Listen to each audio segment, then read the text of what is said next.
Pete Walker's The Tao of Fully Feeling, Harvesting Forgiveness Out of Blame, is a compassionate and psychologically insightful guide to emotional healing, forgiveness, and the reclamation of authentic selfhood.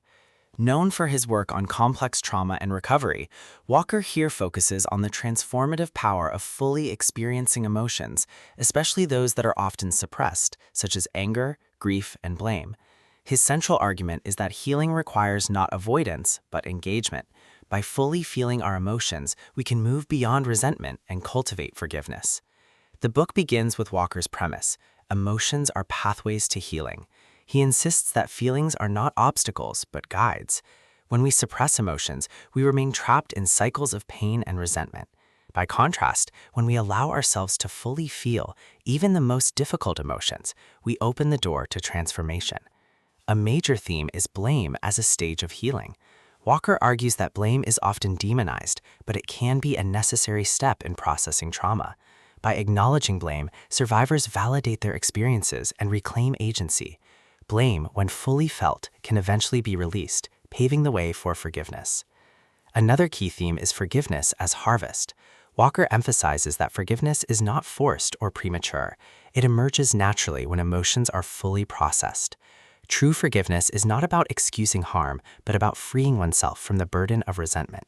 The book explores core lessons across this framework. Feel fully. Emotions must be experienced, not avoided. Honor anger. Anger validates injustice and protects boundaries. Acknowledge blame. Naming blame is part of healing. Grieve losses. Mourning is essential for recovery. Forgiveness emerges. It cannot be rushed or forced.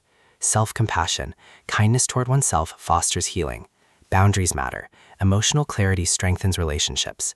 Practical insights include: validate feelings, accept emotions without judgment, use anger constructively, channel it into boundary setting, name blame, recognize its role in recovery, grieve openly, allow mourning to unfold naturally, wait for forgiveness, let it arise organically, practice self-care, nurture emotional well-being, seek support. Healing thrives in community. Walker blends psychology, trauma theory, and spiritual wisdom.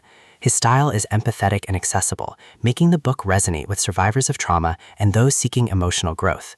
He draws on his clinical experience to illustrate how emotions, when fully felt, can lead to profound healing. Another theme is the Tao as metaphor. Walker uses Taoist philosophy to frame emotional healing as a natural process. Just as the Tao emphasizes flow and balance, emotional recovery requires allowing feelings to move freely rather than resisting them. The book also emphasizes self-compassion as foundation. Walker explains that healing is not about perfection, but about kindness toward oneself. Self-compassion allows individuals to face difficult emotions without shame. Exercises throughout the book encourage readers to journal feelings, practice mindfulness, and engage in therapeutic dialogue. These practices make the book interactive and transformative. The book closes with a reminder: forgiveness is not a duty, but a gift. By fully feeling emotions, individuals can harvest forgiveness naturally, freeing themselves from resentment and embracing peace. Walker's vision is liberating. Emotional honesty leads to authentic living.